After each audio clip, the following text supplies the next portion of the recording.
ദൈവത്തിന്റെ തന്നെ തിരുനാമം വാഴ്ത്തപ്പെടുമാറാകട്ടെ. എല്ലാ ദൈവദാസന്മാർക്കും വീണ്ടും വരുന്ന യേശു ക്രിസ്തുവിന്റെ നാമത്തിൽ എൻ്റെ സ്നേഹവന്ദനത്തെ ഞാൻ ഈ അറിയിക്കുകയാണ്. നമ്മൾ തുടർമാനായി പഠിച്ചുകൊണ്ടിരിക്കുന്ന ദൈവവചന ചിന്തയാണ്. ദൈവവചനം എന്താണ്, ദൈവവചനം ആര് ആണ് എന്നുള്ള ആ ചിന്തകൾ നമ്മളെ കഴിഞ്ഞ ചില എപ്പിസോഡുകൾ വഴിയായി നാം ചിന്തിച്ചു കൊണ്ടിരിക്കുകയാണ്. ഇന്ന് നിങ്ങളോട് ഞാൻ സംസാരിക്കാൻ ആഗ്രഹിക്കുന്ന ഭാഗം ദൈവവചനം എന്താണ്. യിരെമ്യാ പ്രവാചകന്റെ പുസ്തകം 23-ാം അധ്യായം അതിൻ്റെ 29-ാം വാക്യം. യിരെമ്യാ പ്രവാചകന്റെ പുസ്തകം 23-ാം അധ്യായം അതിൻ്റെ 29-ാം വാക്യം. അത് ഇങ്ങനെയാണ് വായിക്കുന്നത്: എൻ്റെ വചനം തീ പോലെയും പാറയെ തകർക്കുന്ന ചുറ്റിക പോലെയും അല്ലയോ. യിരെമ്യാ പ്രവാചകൻ ജനത്തോടും കള്ളപ്രവാചകന്മാരോടും പറയുന്ന ഒരു ഭാഗമാണ് നമ്മൾ ഇവിടെ വായിച്ചത്. ദൈവത്തിന്റെ വചനം പാറയെ തകർക്കുന്ന ചുറ്റിക പോലെയാണ്. പാറയെ തകർക്കുന്ന ചുറ്റിക അത്രമാത്രം ശക്തിയും അത്രമാത്രം കാഠിന്യമേറിയതുമായിട്ടുള്ള ചിലതിനെ തകർക്കുവാൻ ദൈവവചനത്തിന് കഴിയും. ആർക്കും പൊട്ടാൻ കഴിയാത്തതും ആർക്കും തകർക്കാൻ പറ്റാത്തതുമായ ചില വിഷയങ്ങൾ ദൈവത്തിന്റെ വചനം നമ്മുടെ ഉള്ളിനകത്ത് ഇറങ്ങുമ്പോൾ നാം പോലും അറിയാതെ അത് പൊട്ടിച്ചേറി പോകുവാനിടയാകും. നോക്കുക, ഇതിന്റെ മൂലഭാഷയിൽ പാറ കൊടുത്തിരിക്കുന്ന അർത്ഥം കഴിഞ്ഞ ദിവസം ചിന്തിച്ചു. അത് ഇങ്ങനെയാണ്: വലിയ പാറ, ഉറച്ച ശില അല്ലെങ്കിൽ പാറ, ദൃഢമായ തടസ്സം. അപ്പോൾ നോക്കണം, ഈ വലിയ പാറ, വലിയ പ്രശ്നങ്ങൾ, നമ്മുടെ ഹൃദയത്തിലെ വലിയ പ്രശ്നങ്ങൾ ആത്മീയ അർത്ഥത്തിലോട്ട് വന്നു കഴിഞ്ഞാൽ ജീവിതത്തിൽ നിത്യതയ്ക്ക് തടസ്സമായി നിൽക്കുന്നു, അല്ലെങ്കിൽ ദൈവിക വാഗ്ദത്തം പ്രാപിക്കാൻ തടസ്സമായി നിൽക്കുന്ന, ഒരിക്കൽ കൂടി പറഞ്ഞാൽ ആത്മീയമായി വളരാൻ തടസ്സമായി നിൽക്കുന്ന നമ്മുടെ ഹൃദയത്തിനകത്തുള്ള വലിയ വലിയ പാപത്തിന്റെ കട്ടികൾ, വലിയ വലിയ പാപത്തിന്റെ ശിലകൾ അല്ലെങ്കിൽ പാറകൾ എത്ര പാടിയിട്ടും പ്രാർത്ഥിച്ചിട്ടും മാറുന്നില്ല, എത്ര അന്യഭാഷ പറഞ്ഞിട്ടും മാറുന്നില്ല. വർഷങ്ങളായി ദേവാലയത്തിൽ പോകുന്നു, പ്രസംഗം കേൾക്കുന്നു, ഇത് മാറുന്നില്ല. ഇത് മാറ്റാൻ വേറൊരു പദ്ധതിയില്ല. ദൈവവചനമാകുന്ന ചുറ്റിക ആ ഹൃദയത്തിനകത്ത് വീണാൽ മാത്രമേ ആ വലിയ പാറയാകുന്ന പാപം തകർന്നു പോകുകയുള്ളൂ. Praise the Lord. പ്രവാചകൻ കള്ളപ്രവാചകന്മാരോടും തന്റെ ജനത്തോടും പറയുകയാണ്, നിങ്ങളുടെ ഹൃദയം കഠിനപ്പെട്ടിരിക്കുകയാണ്. നിങ്ങൾ ദൈവ ശബ്ദങ്ങൾ കേൾക്കുന്നുണ്ടെങ്കിലും ഹൃദയത്തിനകത്ത് ഉൾക്കൊള്ളാൻ പറ്റുന്നില്ല. പ്രിയമുള്ളവരെ, നമ്മൾ അങ്ങനെയല്ലേ? എത്രയോ വർഷങ്ങൾ കൊണ്ട് ഞാനും നിങ്ങളൊക്കെ ദൈവവചനം ഒത്തിരി കേൾക്കുന്നുണ്ട്. എന്നാൽ ചില പാപങ്ങൾ ഇന്നും നമ്മുടെ ഹൃദയത്തിൽ നിന്ന് മാറിയിട്ടില്ല. നമുക്ക് തോന്നും അതൊരു ചെറിയൊരു പാപം, ചെറിയൊരു കുറവാണെന്ന്. നമ്മളതിന് ലാഘവത്തോടുകൂടെ അല്ലെങ്കിൽ വളരെ ബഹുമാനത്തോടുകൂടെ ചില പേരിട്ട് പറയും. നമ്മുടെ ബലഹീനത, നമ്മുടെ കുറവുകൾ, ഇങ്ങനെ പറഞ്ഞ് നമ്മളതിനെ ആ വലിയ വലിയ പാപങ്ങളെ, പാപത്തിന്റെ കട്ടികളെ അല്ലെങ്കിൽ കല്ലുകളെ നമ്മൾ എന്ത് ചെയ്യുന്നു? നമ്മൾ ഇങ്ങനെ പറഞ്ഞ് നടക്കുക, ലഘൂകരിച്ച് നടക്കുകയാണ്. എന്നാൽ വേദപുസ്തകം പറയുന്നു അതൊരു വലിയ ശിലയായി, വലിയ പാറക്കട്ടയായി അത് ഉറഞ്ഞിരിക്കുകയാണ്. ഇത് കാരണം നമ്മുടെ ആത്മീയ ജീവിതത്തിൽ ദൈവത്തിൽ നിന്ന് പ്രാപിക്കേണ്ടത് നമുക്ക് പ്രാപിക്കാൻ കഴിയുന്നില്ല. നമ്മൾ ഒത്തിരി വാഗ്ദത്തങ്ങൾ കേട്ടവരാ. ദൈവവചനത്തിൽ കൂടെയും അല്ലാതെയും ഒത്തിരി ദൈവിക ശബ്ദം കേട്ട് ഇന്നും പ്രാർത്ഥിച്ചുകൊണ്ടിരിക്കുന്നവരുണ്ട്. പക്ഷേ ഈ കല്ലുകൾ, പാപത്തിന്റെ കട്ടികൾ, അഹങ്കാരത്തിന്റെ കട്ടികൾ, ധാർഷ്ട്യത്തിന്റെ കട്ടികൾ, ക്ഷമിക്കാൻ കഴിയാത്ത കട്ടികൾ, പൊറുക്കാൻ കഴിയാത്ത കട്ടികൾ, സ്നേഹിക്കാൻ കഴിയാത്ത കട്ടികൾ നമ്മുടെ ഹൃദയത്തിന്റെ ഏതോ ഭാഗങ്ങളിൽ അറഞ്ഞ് ഒടിഞ്ഞ് ഒതുങ്ങി ചേർന്ന് കിടക്കുക. അത് പൊട്ടുവാൻ ഞായറാഴ്ച പോയി അരമടിച്ചത് കൊണ്ട് നടക്കത്തില്ല. ഏതെങ്കിലും ഒരു ഗസ്റ്റ് ദൈവദാസർ വന്ന് രണ്ട് ദൂത് പറയുമ്പോൾ നമ്മൾ ചിറകടിക്കുന്ന പക്ഷിയെ പോലെ ആരാധിക്കുന്നു. അതിൽ കൂടെ പോകുന്നതല്ല ഈ വിഷയം. ഈ വിഷയം ദൈവവചനം ആഴമായി നാം പഠിക്കുമ്പോൾ നമ്മുടെ ഹൃദയത്തിനകത്ത് ഈ വചനത്തിന്റെ ചുറ്റിക ഈ പാപത്തെ തകർക്കുവാനിടയാകും. നിങ്ങൾ യെഹെസ്കേൽ പ്രവാചകന്റെ പുസ്തകം 36-ാം അധ്യായം പഠിക്കുമ്പോൾ അവിടെ പ്രവാചകൻ പറയുന്നു, നിങ്ങളുടെ കല്ലായ ഹൃദയം നിങ്ങളുടെ ഉള്ളിൽ നിന്നും ഞാൻ മാറ്റി മാംസളമായൊരു ഹൃദയം നിങ്ങൾക്ക് ഞാൻ നൽകും. അപ്പോൾ മാത്രമാണ് നിങ്ങൾ വഴിയിൽ നടന്നു വരുന്നത്. ക്രൈസ്തവ അങ്ങനെയാണെങ്കിൽ നമ്മുടെ ഉള്ളിൽ കിടക്കുന്ന ചെറുതോ വലുതോ ആയിരിക്കുന്ന പാപങ്ങൾ അതൊരു കല്ലായിരിക്കുകയാണ്. പ്രവാചകൻ പറയുന്നു, പാറയെ തകർക്കുന്ന ചുറ്റികയായി ദൈവവചനം ഇറങ്ങിച്ചെന്നാൽ മാത്രമേ അത് പൊട്ടുകയുള്ളൂ. ആമേൻ. ഇന്ന് എന്നെ കേട്ടുകൊണ്ടിരിക്കുന്ന ദാസന്മാരോട് ഞാൻ പറയുന്നു, വർഷങ്ങളായി ദൈവമുഖത്തേക്ക് നോക്കി ഇറങ്ങിയ നാം പലരും ദൈവത്തിൽ നിന്ന് നാം ഒന്നും പ്രാപിക്കാൻ പറ്റുന്നില്ല. എല്ലാ ഉപവാസ പ്രാർത്ഥനകളിലും നാം അറ്റൻഡ് ചെയ്യുന്നു, ഒത്തിരി ദൈവവചനങ്ങൾ കേൾക്കുന്നുണ്ട്. ആ വചനത്തിൽ അല്പനേരം സന്തോഷം കണ്ടെത്താറുണ്ട്. പക്ഷേ ഇന്നും നമ്മുടെ ജീവിതത്തിൽ, നമ്മുടെ കുടുംബത്തിൽ ദൈവം പറഞ്ഞ വാഗ്ദത്തങ്ങൾ ഒന്നും നടക്കുന്നില്ല. കാരണം എന്തെന്ന് ചോദിച്ചാൽ, ജീവിതത്തിനകത്ത് നമ്മുടെ നന്മകളെയും നമ്മുടെ വാഗ്ദത്തത്തെയും നമ്മുടെ ആത്മീയ ജീവിതത്തെയും തടഞ്ഞു വെച്ചിരിക്കുന്ന പാപത്തിന്റെ കല്ലുകളുണ്ട്. ആ പാപത്തിന്റെ കല്ലുകൾ പൊട്ടിക്കുവാൻ ആർക്കും കഴിയില്ല. ദൈവവചനം നാം ശരിക്കും ഇരുന്ന് പ്രാർത്ഥിച്ച് ധ്യാനിക്കുമ്പോൾ ആ വചനം നമ്മുടെ ജീവിതത്തിലേക്ക് കൊണ്ടുവരുമ്പോൾ നമ്മൾ പോലും അറിയാതെ ആ ചെറുതും വലുതുമായ പാപത്തിന്റെ കല്ലുകൾ നമ്മുടെ ഹൃദയത്തിൽ നിന്ന് തകർന്നു പോകാനിടയാകും. ഹല്ലേലൂയ. ഈ പാപത്തിന്റെ കല്ലുകൾ ഉടഞ്ഞാൽ മാത്രമേ ദൈവത്തിന്റെ പ്രവൃത്തി നമ്മിൽ വെളിപ്പെട്ട് വരികയുള്ളൂ. ഇല്ല എങ്കിൽ വർഷങ്ങളോളം നാം ദൈവത്തെ ആരാധിക്കുന്നു, പാടുന്നു, പ്രാർത്ഥിക്കുന്നു, അവസാനം നമ്മൾ ഈ ലോകത്തുനിന്ന് മാറ്റപ്പെടുന്നു. പ്രിയമുള്ളവരെ, അതുകൊണ്ട് എന്താണ് പ്രയോജനം? കർത്താവ് ഇതുകൊണ്ട് എന്ത് പ്രയോജനം? ഈ ജീവിതം കൊണ്ട് പ്രയോജനം? കർത്താവ് നമ്മളെ തെരഞ്ഞെടുത്തിരിക്കുന്നത് ദൈവികമാവുന്ന പദ്ധതിക്ക് വേണ്ടിയാണ്, ദൈവികമാവുന്ന ഒരു വളർച്ചയ്ക്ക് വേണ്ടിയാണ്, ദൈവത്തെ പ്രയോജനപ്പെടേണ്ട ഒരു വ്യക്തിയാകാൻ വേണ്ടിയാണ്, ദൈവത്തിന് മഹത്വം കൊടുക്കേണ്ട ഒരു കുടുംബമാകേണ്ടതിന് വേണ്ടിയാണ് ദൈവം നമ്മെ തെരഞ്ഞെടുത്തിരിക്കുന്നത്.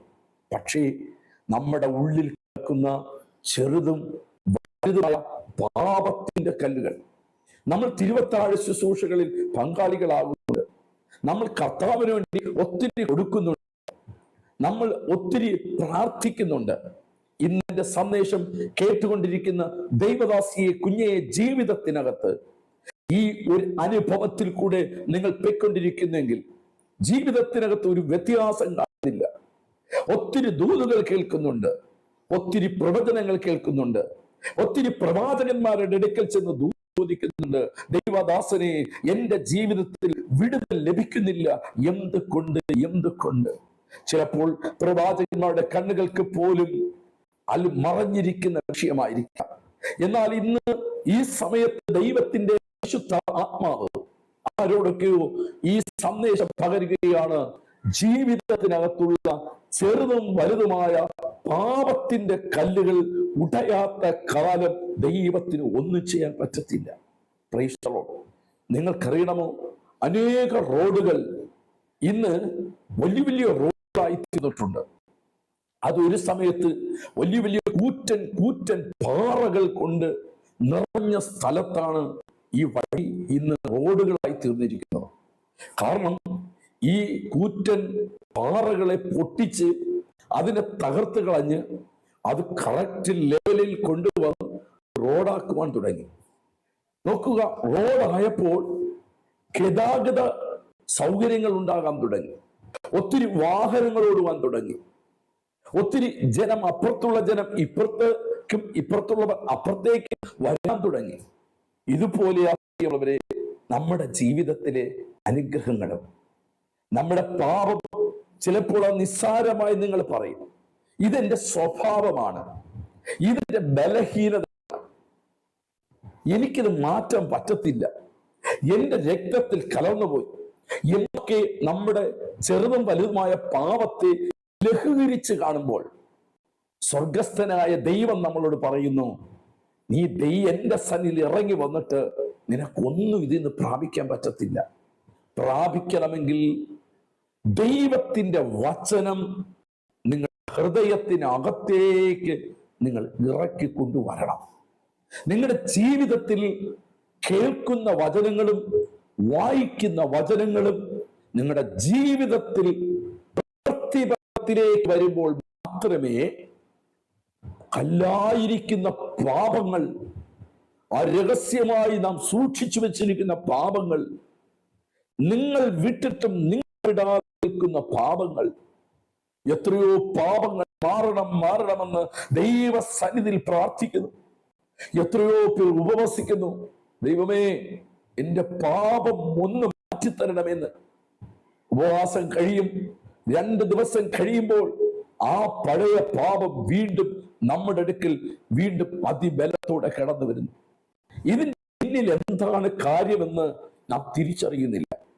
ഒന്ന്, ഉപവാസം കൊണ്ട് പോകുന്നതല്ല നമ്മുടെ ജീവിതത്തിലെ പാപം. ശരിക്കും ദൈവവചനത്തിന്റെ ചുറ്റിക കൊണ്ട് അതിനെ പൊട്ടിച്ചാൽ മാത്രമേ അത് പൂർണ്ണമായി പോകുകയുള്ളൂ. എനിക്ക് കേൾക്കുന്ന ദൈവദാസിയെ കുഞ്ഞെ, ഒരു വിടുതൽ നിങ്ങൾ കാണുവാൻ ആഗ്രഹിക്കുന്നു. ജീവിതത്തിനകത്ത് ഒരു മാറ്റം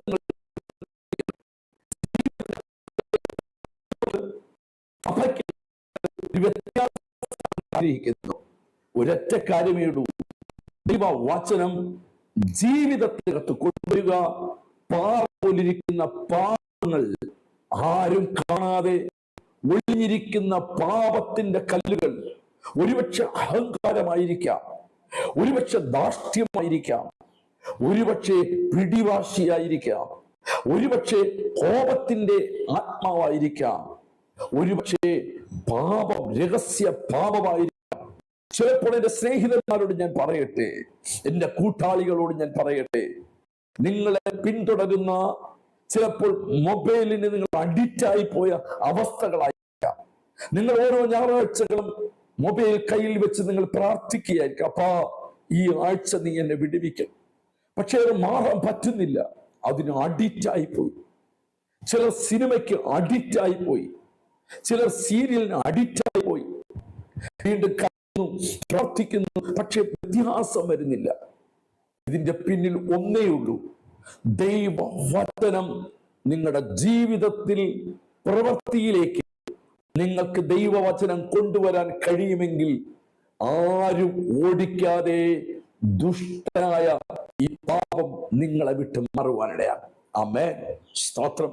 എന്നെ കേട്ടുകൊണ്ടിരിക്കുന്ന ആരൊക്കെയോ ഇന്ന് ഈ ദൂതിന്റെ അവകാശികളാണ്.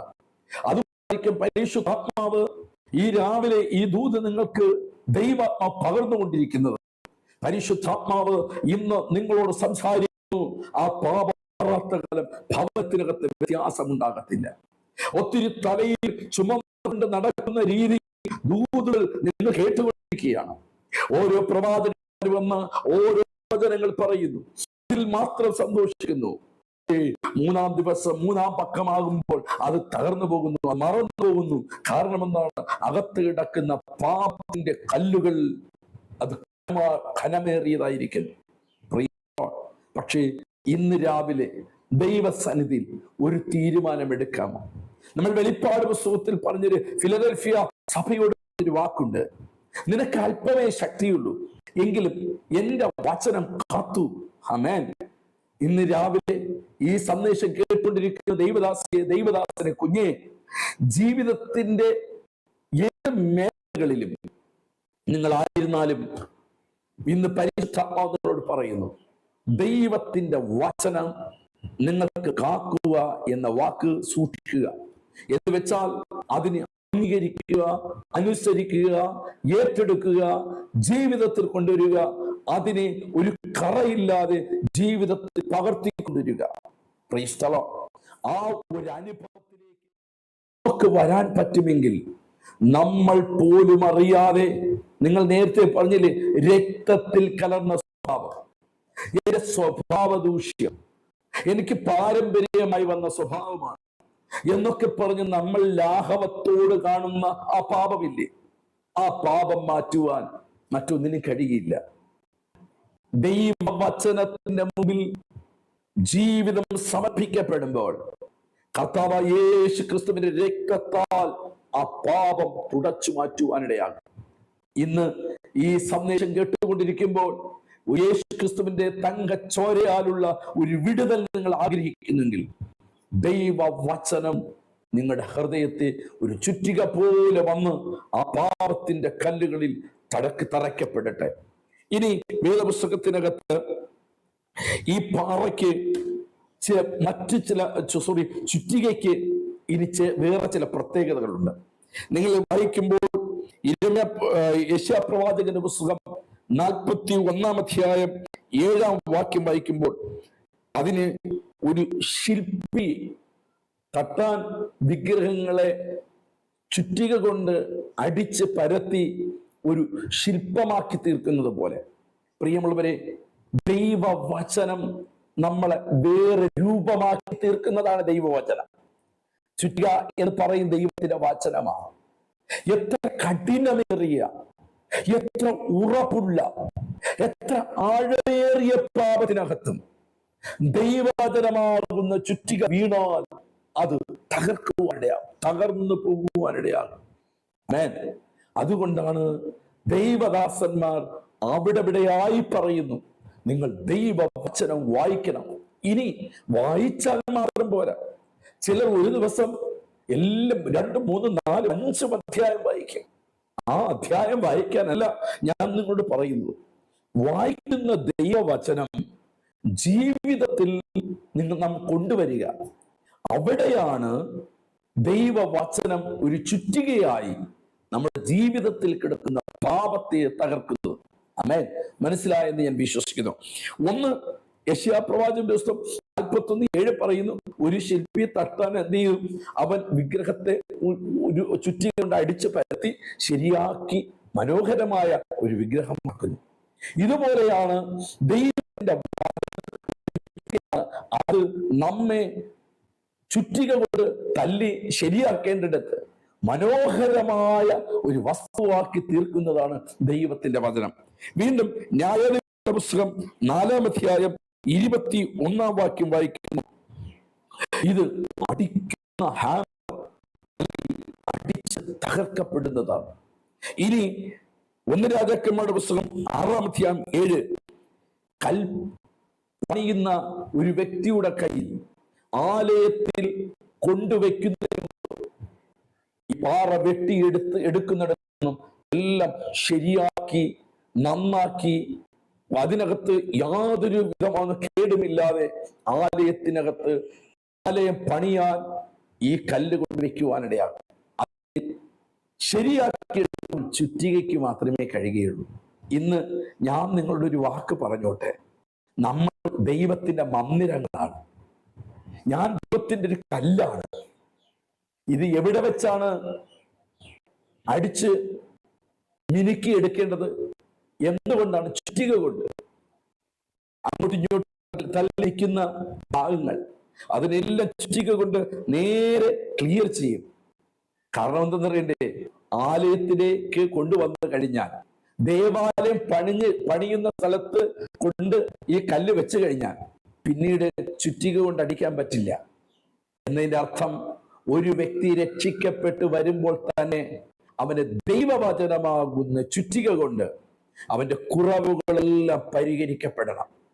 പലരും വന്നു ഇന്ന് കുറവ് സ്നാനപ്പെട്ടെന്ന് പറയുന്നു, പരിശുദ്ധമെന്ന് പറയുന്നു, തിരുവതാഴം എടുത്ത ശേഷം അവർ അഭിമാനികളായിരിക്കുന്നു.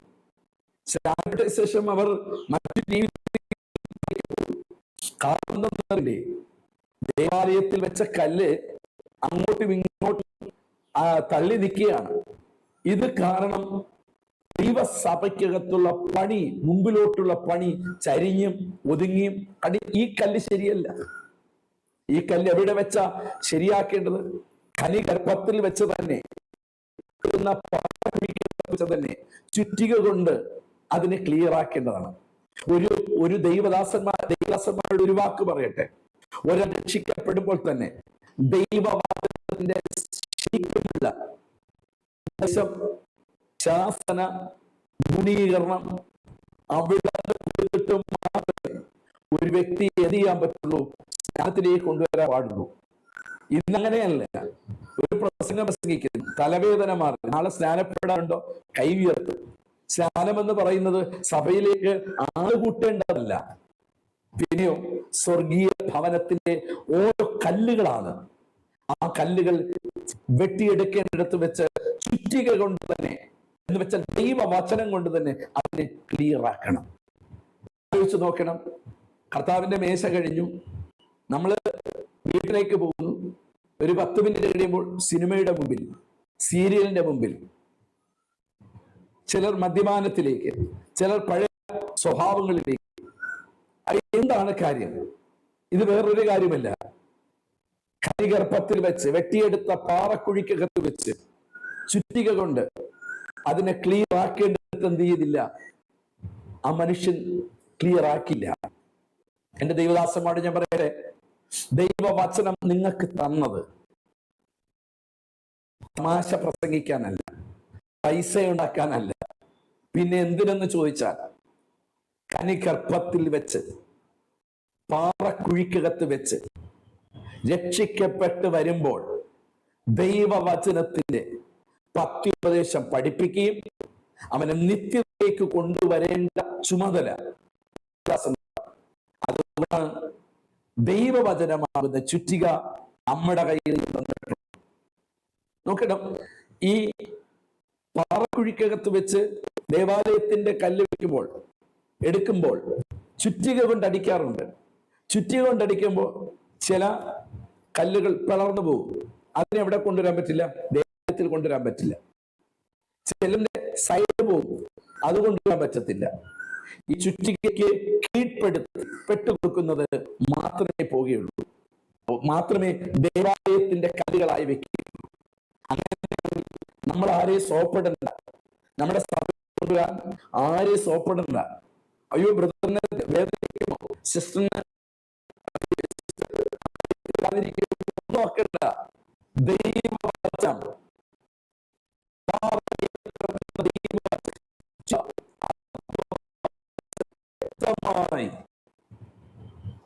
വ്യക്തികളോട്, കുടുംബങ്ങളോട്, സഭയോട് പറയേണ്ട ഉത്തരവാദിത്വം ദൈവപുരുഷന്മാരോടുള്ള ദൈവത്തിന്റെ ആലോചനയാണ്. അതിനു വേണ്ടിയാണ് നമ്മുടെ കയ്യിൽ ഈ ചുറ്റിക തന്നിരിക്കുന്നത്. ദേവദാസന്മാർ ചിന്തിക്കണം, ഈ ചുറ്റിക നമ്മൾ എന്തിനു ഉപയോഗിക്കുന്നു? നിങ്ങൾ ഇന്ന് ചോദന ചെയ്യണം. പത്തിന് വേണ്ടി ഉപയോഗിക്കുന്നുണ്ടോ? സ്ഥാനമാനങ്ങൾ ഉപയോഗിക്കുന്നുണ്ടോ? നിങ്ങളുടെ മാന്യതയ്ക്ക് വേണ്ടിയാണോ ഉപയോഗിക്കുന്നത്? ഇല്ല. ഈ ചുറ്റിക നിങ്ങളുടെ വീട്ടിനകത്ത് ഒതുക്കി വെച്ചിട്ട് സ്വന്തം ബുദ്ധി പ്രസംഗിച്ചുകൊണ്ട് കിടക്കുകയാണോ? മറ്റുള്ളവരെ മറ്റുള്ളവരെ സഹകരിപ്പിക്കാൻ വേണ്ടി തിരുവചനത്തെ വെച്ചിരിക്കുന്നുണ്ടോ?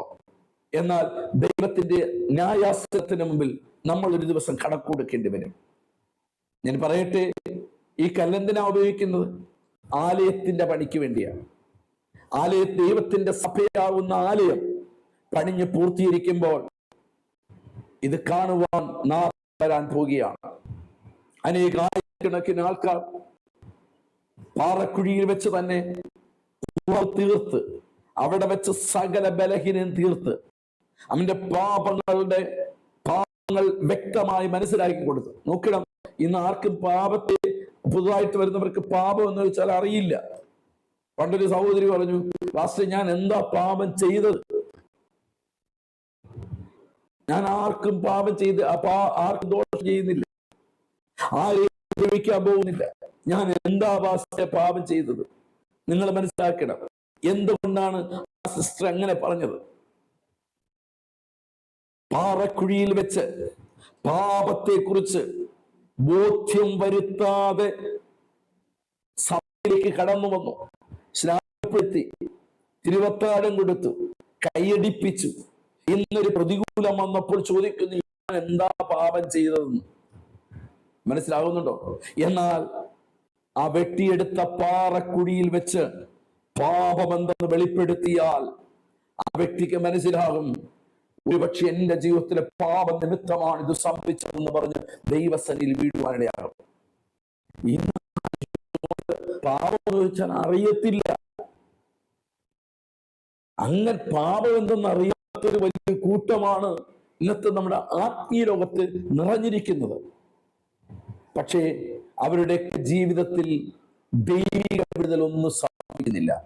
അപ്പോൾ മറക്കരുത്, ഈ ദൈവവചനമാകുന്ന എന്തോ ഉപയോഗിക്കുന്നു, ഒന്ന് അടിച്ച് പരത്തി മറ്റൊരു രൂപമാക്കുവാൻ ഈ വചനം ഉപയോഗിക്കുന്നു. പ്രിയമുള്ളവരെ, ഈ വചനത്തിന് പെട്ടുകൊടുത്താൽ, വചനത്തെ ഏറ്റെടുത്താൽ, പഴയ സൃഷ്ടിയല്ല, ഒരു പുതിയ മനുഷ്യനാക്കി ദൈവം നമ്മെ തീർക്കും. ഒരു പുതിയ സ്വഭാവമാക്കും, ഒരു പുതിയ രൂപമാക്കും, പുതിയ ഒരു വ്യക്തിയാക്കി ദൈവം തീർക്കും. അതാണ് യേശു പറഞ്ഞു, ഒരുത്തൻ ക്രിസ്തുവിൽ ആയാൽ. ഈ ക്രിസ്തുവിൽ ആകുന്നത് എങ്ങനെയാണ്? ദൈവവചനം ഇറങ്ങുമ്പോൾ അവൻ ക്രിസ്തുവിലേക്ക് അവൻ വരികയാണ്. രണ്ടാമതായി പറഞ്ഞു, അടിക്കുന്ന ഹാമർ, അല്ലെങ്കിൽ വലിയ വലിയ പാറകളെ പൊട്ടിക്കുന്ന, ചിതറിപ്പിക്കുന്ന. ഹല്ലേലൂയ. ഈ സമയങ്ങളിലൊക്കെയാണ് നമ്മുടെ ആധുനിക കണ്ടുപിടുത്തങ്ങൾ, ഓരോ കാര്യങ്ങൾ കണ്ടുപിടിക്കാൻ തുടങ്ങിയത്. പാറയെ പിളർക്കുന്ന സാധനങ്ങളൊക്കെ വരാൻ തുടങ്ങിയത്. അതിനു മുമ്പ് ഈ പാറയൊക്കെ പിളർന്നുകൊണ്ടിരുന്നത് ഈ ചുറ്റിക ഉപയോഗിച്ചാണ്. വലിയ ഹാമർ ഉപയോഗിച്ച് പാറയെ തകർക്കും, ഉളി വെച്ച് പാറയെ തകർക്കുന്ന ഒരു സിസ്റ്റമാണ് പണ്ടൊക്കെ കാലങ്ങളിൽ ഉണ്ടായിരുന്നത്. മൂന്നാമതായി നാം പറഞ്ഞത്, ദേവാലയത്തിന്റെ പണിക്ക് വേണ്ടി കല്ല് രൂപപ്പെടുത്തി എടുക്കുന്നതാണ് ചുറ്റിക. ഇന്ന് എന്നെ കേട്ടുകൊണ്ടിരിക്കുന്ന ദൈവദാസനെ കുഞ്ഞെ, ഈ ചുറ്റിക ഇന്നുവരെയും തട്ടിയിട്ടില്ലെങ്കിൽ, ഒത്തിരി വചനം കേൾക്കുന്നു, ഒത്തിരി ആരാധനയ്ക്ക് പോകുന്നു, പക്ഷെ വചനത്തിൽ കുത്തുകൊള്ളുന്നില്ലെങ്കിൽ പരിശുദ്ധാത്മാവ് പറയുന്നു, നമ്മുടെ ഹൃദയത്തിനകത്ത് ഇന്ന് വചനം വന്നിട്ടില്ല. വരാത്ത കാലം പാപത്തെക്കുറിച്ച് ബോധം വരില്ല, ന്യായവിധിയെക്കുറിച്ചൊരു ബോധം വരില്ല, നീതിയെക്കുറിച്ചൊരു ബോധം വരില്ല. നാളെ കഷ്ടത വരുമ്പോൾ, ഒരു വേദന വരുമ്പോൾ നമ്മൾ ദൈവത്തിന് അകന്നു പോകാനിടയാണ്. ദൈവദാസന്മാരെ, നമ്മളെ ഏൽപ്പിച്ച ഈ ചുറ്റിക അനേകരെ ചെത്തേണ്ടടുത്ത് വെച്ച് ചെത്തി, വെടുപ്പാക്കേണ്ടടുത്ത് വെച്ച് വെടുപ്പാക്കി, ക്രിസ്തുവിന്റെ ആ പണിയുടെ ഒരു മൂലക്കല്ലായി ഉറപ്പിക്കേണ്ട ഉത്തരവാദിത്വമാണ് എനിക്ക് നിങ്ങൾക്കുമുള്ളത്. കർത്താവ് നിങ്ങളെ അനുഗ്രഹിക്കുമാറാകട്ടെ. ഇന്ന് ഞാൻ ഈ സന്ദേശം പറഞ്ഞുകൊണ്ടിരിക്കുമ്പോൾ ജീവിതത്തിൽ ഒരു മാറ്റവും ഇല്ല. നാളുകളായി, വർഷങ്ങളായി ദൈവത്തെ ആരാധിക്കുന്നു, പക്ഷെ ഒരു മാറ്റവുമില്ല. വാക്തത്വങ്ങൾ തലയിൽ ചുമന്നുകൊണ്ട് നടക്കാം, പ്രാർത്ഥിക്കും, എന്നും കരയും, ദൈവം മാറ്റം വരുത്തും എന്ന് പറഞ്ഞ് നിങ്ങൾ ഇങ്ങനെ പോവുകയാണ്. നിങ്ങൾ ഒരു നിമിഷം ദൈവവചനത്തിന് മുമ്പിൽ ഇരുന്നിട്ട്, അപ്പോസ്തലന്മാരുടെ കാലഘട്ടത്തിൽ അപ്പോസ്തല പ്രവൃത്തി 2-ാം അധ്യായത്തിൽ പറയുന്നു, പെന്തക്കോസ്ത് നാൾ ഒരുമിച്ചിരുന്നു. അവിടെ പത്രോസ് എഴുന്നേറ്റ് പ്രസംഗിച്ചപ്പോൾ 3000 പേരുടെ ഉള്ളിൽ കുത്തുകൊണ്ടു. ദൈവവചനം നമ്മുടെ ഹൃദയത്തിൽ കുത്തുകൊള്ളണം. ദൈവവചനം നമ്മൾ കേൾക്കുമ്പോൾ, അയ്യോ എന്റെ ജീവിതത്തിലെ പാപമാണെന്ന് പറഞ്ഞ് കുത്തുകൊള്ളുന്നെങ്കിൽ ആ സമയത്ത് ഉടയപ്പെടുവാനിടയാകും, ആ പാപം തകരപ്പെടുവാനിടയാകും. അവിടെ ഇരുന്ന് കരയണം, കർത്താവേ ഞാനൊരു പാപിയാണ്, എൻ്റെ ജീവിതത്തിൽ ഇന്നൊരു തെറ്റുണ്ട്, ഞാനിങ്ങനെ കള്ളം പറയുന്നൊരു വ്യക്തിയാണ്, ഞാൻ ഏത് വാ എടുത്താൽ ഫോഷ്കെ പറയും, നിസ്സാര കാര്യത്തിന് ഒരു കള്ളം പറയും, അത് പാപത്തിന്റെ കല്ലാണ്. ഈ ഫോഷ്ക്ക് പറയുന്ന ആരാണ്? സാത്താനും അവന്റെ അപ്പനുമാണെന്നാണ് വേദപുസ്തകം നമ്മെ പഠിപ്പിച്ചത്. അപ്പോൾ അങ്ങനെയാണെങ്കിൽ ഞാൻ ആരുടെ മകനായി തീരുകയാണ്? സാത്താന്റെ മകനാകുകയാണ്. പിന്നെ എങ്ങനെ എന്റെ വാക്ക് നടക്കും? എന്റെ ആത്മീയ ജീവിതം മുമ്പിലോട്ട് പോകും? നമുക്ക് പ്രാർത്ഥിച്ചുകൊണ്ടിരിക്കാനേ പറ്റുകയുള്ളൂ. പക്ഷെ ഇതുപോലെ ചെറിയ ചെറിയ പാപത്തിന്റെ കല്ലുകൾ നമ്മുടെ അകത്ത് കിടക്കുക. നമ്മൾ പ്രസംഗിച്ചിട്ട് ഒരു ചെവിയിൽ കൂടെ കിട്ടും, മറച്ചിട്ട് കളയാനല്ല. ദൈവവചനം കേൾക്കുമ്പോൾ നിങ്ങളുടെ ഉള്ളിൽ കുത്തുകൊള്ളണം. ദൈവവചനം വായിക്കുമ്പോൾ ആ വചനം നിങ്ങളുടെ ഹൃദയത്തിൽ കുത്തുകൊള്ളണം. ആ കുത്തുകൊള്ളുമ്പോൾ ഏറ്റു പറയണം, എന്നിട്ട് കരയണം, അനുദപിക്കണം, ദൈവത്തോട് ഏറ്റു പറഞ്ഞ് കരഞ്ഞിട്ട് അപ്പാ അവിടുത്തെ തമ്പുരാന്റെ രക്തത്താൽ എന്നെ ഒന്ന് ശുദ്ധീകരിക്കണമേ, ഞാൻ മുതൽ ആ പാപത്തെ വിട്ട് ദൈവകൃപയിലോട്ട് ഞാൻ വരുന്നു എന്ന് പറഞ്ഞ് പ്രാർത്ഥിപ്പിൻ. അവിടെ ഒരു ശുദ്ധീകരണം നടക്കുവാനിടയും പാറ പൊട്ടിക്കപ്പെടും. Praise the Lord. മനസ്സിലാക്കാൻ ഞാൻ സ്തോത്രം ചെയ്യുന്നു. ഞാൻ ചോദിച്ചു, ദൈവവചനം എന്താണ്? ദൈവവചനം ആരാണ്? ദൈവവചനം ഞാൻ പറഞ്ഞു പാറയെ പൊട്ടിക്കുന്ന ശുദ്ധികയാണ്. നിങ്ങളുടെ കയ്യിലിരിക്കുന്ന ദൈവവചനം നമ്മുടെ ഉള്ളിൽ കിടക്കുന്ന വലുതുമായ പാപത്തെ പൊട്ടിക്കുന്നതാണ്. അത് പൊട്ടിച്ചു നോക്കുക, അത് പൊട്ടിപ്പോകട്ടെ. അത് പൊട്ടുമ്പോഴാണ് ദൈവത്തിന്റെ വാഗ്ദത്തം ഓരോന്നായി കടന്നു വരുന്നത്. നിത്യതയുടെ വെളിപ്പാട് നിങ്ങൾക്ക് പ്രാപിക്കാൻ കഴിയും. കർത്താവിന്റെ കാഹള ശബ്ദത്തിൽ നിങ്ങൾക്ക് നിത്യതയിലേക്ക് പ്രവേശിക്കാൻ കഴിയും. കർത്താവ് നിങ്ങളെ അനുഗ്രഹിക്കുമാറാകട്ടെ. വിശുദ്ധവേദപുസ്തകം പറയുന്നു, ഏത് നിസ്സാര വാക്കിനും ദൈവത്തിന്റെ മുമ്പിൽ കണക്ക് ബോധിപ്പിക്കേണ്ടി വരും. അങ്ങനെയാണ് നമ്മുടെ ചെറുതും വലുതുമായ കല്ലുകൾ നമ്മുടെ ഹൃദയത്തിനകത്തുണ്ട്, നമ്മുടെ സ്വഭാവത്തിലുണ്ട്, നമ്മുടെ ചിന്തകളിലുണ്ട്. അത് തിരുവചനം വായിക്കുമ്പോൾ നിങ്ങളുടെ ഉള്ളിൽ കുത്തുകൊള്ളുമ്പോൾ അത് നിങ്ങൾക്കൊരു വിടുതലായി തീരും. Praise the Lord. കർത്താവ് നിങ്ങളെ അനുഗ്രഹിക്കുമാറാകട്ടെ. ഈ സന്ദേശം നിങ്ങളിൽ അല്പം കൂടെ വചനത്തിൽ കൂടെ വചനത്തോട്ട് അടുപ്പിക്കുക ഈ സന്ദേശം സഹായിക്കട്ടെ എന്ന് ഞാൻ പ്രാർത്ഥിച്ചുകൊണ്ട് ഞാനിവിടെ കുത്തിടുന്നു. നമുക്കൊരു നിമിഷം പ്രാർത്ഥിക്കാം. പരിശുദ്ധനായ ദൈവമേ, സ്വർഗീയ നല്ല പിതാവേ, ദൈവത്തിന്റെ വചനം ചുറ്റുകയാണെന്ന് ഞങ്ങളെ ഇന്ന് രാവിലെ പഠിപ്പിച്ചു. കർത്താവെ, ഞങ്ങളുടെ സന്ദേശം കേട്ടുകൊണ്ടിരിക്കും രക്ഷിക്കപ്പെട്ട് ദൈവസഭയിൽ വന്നിട്ടും ജീവിതത്തിനകത്ത് ഒരു മാറ്റവും വരാതെ, സ്വഭാവത്തിന്, കുടുംബജീവിതത്തിൽ, വ്യക്തിപരമായ ജീവിതത്തിൽ, ആത്മീയ ജീവിതത്തിൽ, വാഗ്ദാനങ്ങളിൽ ഒന്നും വരാതെ ഒരു തടങ്ങൽ പാറ പോലെ ജീവിതമായിക്കൊണ്ടിരിക്കുന്നവരുണ്ട് കർത്താവേ. ജീവിക്കുന്നു എന്ന പേര് മാത്രമേ ഉള്ളൂ കർത്താവേ. പള്ളിയിൽ പോകുന്നു എന്നൊരു പേര് മാത്രമേ ഉള്ളൂ. ഒരു ചടങ്ങിന് പോകുന്നു, മനസ്സ് മടിച്ചു, മനസ്സ് മുരടിച്ചു എന്ന് പറഞ്ഞിരിക്കുന്നവരുണ്ട് കർത്താവേ. എത്ര പ്രസംഗം കേട്ടിട്ടും ഉൾക്കൊള്ളാനോ അംഗീകരിക്കാനോ കഴിയാത്തവരുണ്ടപ്പ. പക്ഷേ അവരുടെ ഉള്ളിൽ കിടക്കുന്ന ആ ഹൃദയ കാഠിന്യത്തിന്റെ കല്ലുകൾ യേശുവിന്റെ നാമത്തിൽ ഇപ്പോൾ ഉടഞ്ഞു പോകട്ടെ കർത്താവേ. അവരുടെ ചെറുതും വലുതുമായ പാപത്തിന്റെ കല്ലുകൾ ഉടഞ്ഞു പോകാൻ പ്രാർത്ഥിക്കുകയാണ്. സ്വർഗം അങ്ങനെ ചെയ്തതിനായി സ്തോത്രം. പരിശുദ്ധാത്മാവ് അങ്ങനെ ചെയ്യുന്നതിനായി സ്തോത്രം. ഇന്ന് ദൈവത്തിന്റെ പരിശുദ്ധാത്മാവ് ചിലരോട് വിളിച്ചു പറയാൻ പറയുകയാണ്.